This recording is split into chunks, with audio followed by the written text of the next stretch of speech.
નમસ્કાર મિત્રો, મારું નામ આરતી છે. મારા લગ્ન અજય સાથે થયા હતા.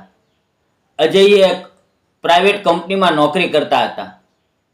લગ્નના 2 વર્ષ પછી અમારા ઘરે એક દીકરાનો જન્મ થયો, જેનું નામ અમે આયુષ રાખ્યું. પણ એક સાંજે અજય ઓફિસથી બાઇક પર ઘરે પાછા આવી રહ્યા હતા ત્યારે એક બેકાબૂ ટ્રકે તેમને ટક્કર મારી દીધી. હોસ્પિટલ પહોંચતા પહેલા જ તેણે દમ તોડી દીધો. મારો આયુષ ત્યારે માંડ 1 વર્ષનો હતો. હું સાવ એકલી પડી ગઈ. રડી રડીને મારી આંખો સુકાઈ ગઈ. દિવસો વીતતા ગયા. ઘરનું રાશન અને અજયની થોડી બચત હતી હવે પૂરી થવા આવી હતી. મને સમજ પડતી નહોતી કે હું આટલા નાના બાળક સાથે ક્યાં જાઉં અને શું કામ કરું.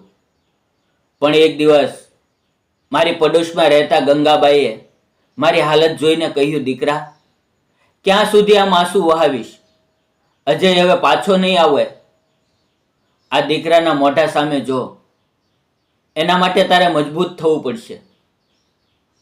મેં રડતા અવાજે કહ્યું, બા, હું કામ કરવા તૈયાર છું, પણ આટલા નાના દીકરાને મૂકીને ક્યાં જાઉં? મને કોણ કામ આપશે? ગંગાબાઈએ વાલથી મારા માથે હાથ ફેરવ્યો અને કહ્યું, તું ચિંતા ન કર. મારી ઓળખાણમાં એક ભાઈ છે જેને કપડાની નાની ફેક્ટરી છે. ત્યાં સિલાઈ કામ અને પેકિંગનું કામ છે. તું આયુષને મારી પાસે મૂકીને ત્યાં જજે.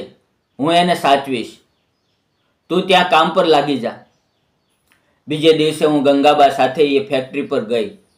ત્યાં મારી મુલાકાત ફેક્ટરીના માલિક સાથે થઈ. તેનું નામ માનવ હતું. તે ઉંમરમાં મારાથી થોડા મોટા હતા, પણ તેમની આંખોમાં એક અનોખી શાંતિ અને સજ્જનતા હતી. તેમણે મને ફેક્ટરીની ઓફિસમાં બેસાડી અને શાંતિથી પૂછ્યું, તમારું નામ આરતી છે, બરાબર ને? ગંગાબાઈએ મને તમારા વિશે બધી વાત કરી છે. તમારે ચિંતા કરવાની કોઈ જરૂર નથી. અહીંયા બધી મહિલાઓ જ કામ કરે છે. મેં ધીમેથી કહ્યું, જી સાહેબ, પણ મને સિલાઈ કામ બહુ સારું નથી આવડતું, પણ હું શીખી લઈશ. માનવ સહેજ હસ્યા અને બોલ્યા, કોઈ વાત નહીં. શરૂઆતમાં તમે તૈયાર કપડાના પેકિંગ અને ચેકિંગનું કામ કરજો. જેમ જેમ ફાવશે તેમ સિલાઈ પણ શીખી લેજો અને પગાર તમને દર મહિનાની 1લી તારીખે મળી જશે. કોઈ તકલીફ હોય તો મને સીધા કહી શકો છો. મિત્રો, તેમનો આવો સરળ અને આદરપૂર્વકનો સ્વભાવ જોઈને મારા મનનો ડર સાવ ગાયબ થઈ ગયો. હવે હું રોજ સવારે આયુષને ગંગાબા પાસે મૂકીને ફેક્ટરીએ જવા લાગી. કામ બહુ અઘરું નહોતું, એટલે હું મારું મન લગાવીને કામ કરતી. ઘણીવાર માનવ સાહેબ ફેક્ટરીના રાઉન્ડ પર આવતા. મારી સામે જોઈને હળવું સ્મિત આપતા. તેમની નજરમાં કોઈ ખોટો ભાવ નહોતો. પણ એક દિવસ અચાનક આયુષને બહુ જ તેજ તાવ આવ્યો. ગંગાબાઈએ ફેક્ટરીના નંબર પર ફોન કરીને મને જણાવ્યું. હું ગભરાઈ ગઈ અને તરત જ સાહેબની કેબિન તરફ દોડી.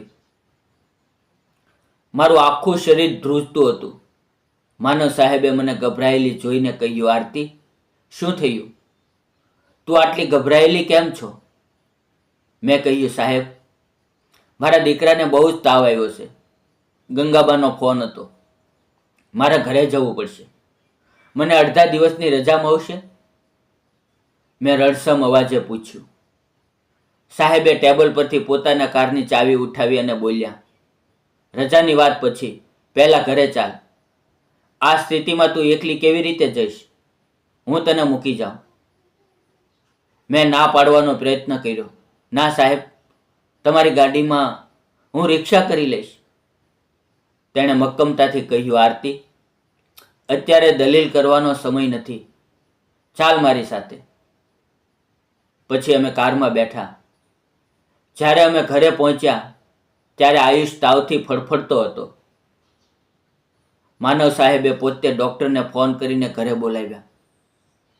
ડૉક્ટરે ઘરે આવીને આયુષને ઇન્જેક્શન આપ્યું અને દવાઓ લખી આપી.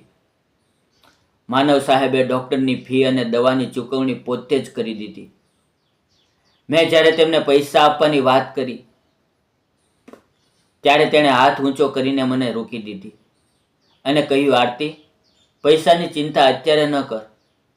પહેલાં આયુષ્ય સાજો થઈ જાય એ મહત્વનું છે. અને ફેક્ટરીની ચિંતા છોડ. 2 દિવસ છોકરાનું ધ્યાન રાખ. જતાં જતાં તેણે આયુષના માથા પર હાથ મૂક્યો. એક ક્ષણે મને મારા સ્વર્ગસ્થ પતિ અજયની યાદ આવી ગઈ. આ ઘટના પછી માનવ સાહેબે મારા દિલમાં આદર ખૂબ વધી ગયો. 2 દિવસ પછી હું ફેક્ટરીએ ગઈ. સાંજ સુધી મેં મારું કામ કર્યું, પણ સાંજે જ્યારે ફેક્ટરી છૂટવાનો સમય થયો ત્યારે ધોધમાર વરસાદ શરૂ થઈ ગયો. બધી સ્ત્રીઓ ફટાફટ નીકળી ગઈ, પણ મારી પાસે છત્રી નહોતી. હું ફેક્ટરીના શેડ નીચે ઊભી રહીને વરસાદ બંધ થવાની રાહ જોતી હતી. ત્યાં જ સાહેબ પોતાની કાર લઈને આવ્યા અને કાચ નીચે કરીને બોલ્યા, આરતી, વરસાદ બંધ થાય તેમ નથી.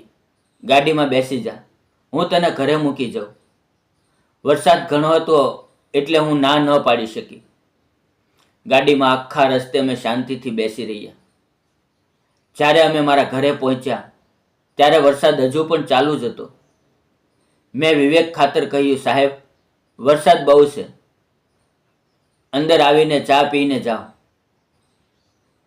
તેમણે થોડી ક્ષણ વિચાર્યું અને કહ્યું, ભલે. તેઓ ઘરમાં આવ્યા અને પ્લાસ્ટિકની ખુરશી પર બેઠા. હું આયુષને ગંગાબાના ઘરેથી લાવીને માનવ પાસે બેસાડ્યો. હું રસોડામાં ચા બનાવવા ગઈ. જ્યારે હું ચાની ટ્રે લઈને બહાર આવી ત્યારે જે દૃશ્ય મેં જોયું તેનાથી મારી આંખો ભરાઈ આવી. માનવ ખુરશી પરથી નીચે જમીન પર બેસીને આયુષ્ય સાથે રમી રહ્યા હતા અને આયુષ ખડાખડ હસતો હતો. અજયના ગયા પછી મેં આયુષને કોઈ પુરુષ સાથે આટલો ખુશ ક્યારેય જોયો નહોતો. મેં ચાનો કપ આપતા ધીમેથી કહ્યું, સાહેબ, એક વાત પૂછું? તમે અમારા જેવા ગરીબ લોકો માટે આટલું બધું કેમ કરો છો? માનવે ચાનો કૂટડો ભર્યો, લાંબો શ્વાસ લીધો અને ભીની આંખે મારી સામે જોયું અને બોલ્યો, આરતી, આજે સાહેબ નહીં પણ એક સામાન્ય માણસ તરીકે વાત કરું છું. 4 વર્ષ પહેલાં મારી પત્ની અને મારો 3 વર્ષનો દીકરો એક રોડ અકસ્માતમાં મને છોડીને ચાલ્યા ગયા. ત્યારથી આ આલિશાન ઘર, આ ફેક્ટરી, બધું જ મને ખાવા દોડે છે. હું સાવ એકલો થઈ ગયો હતો.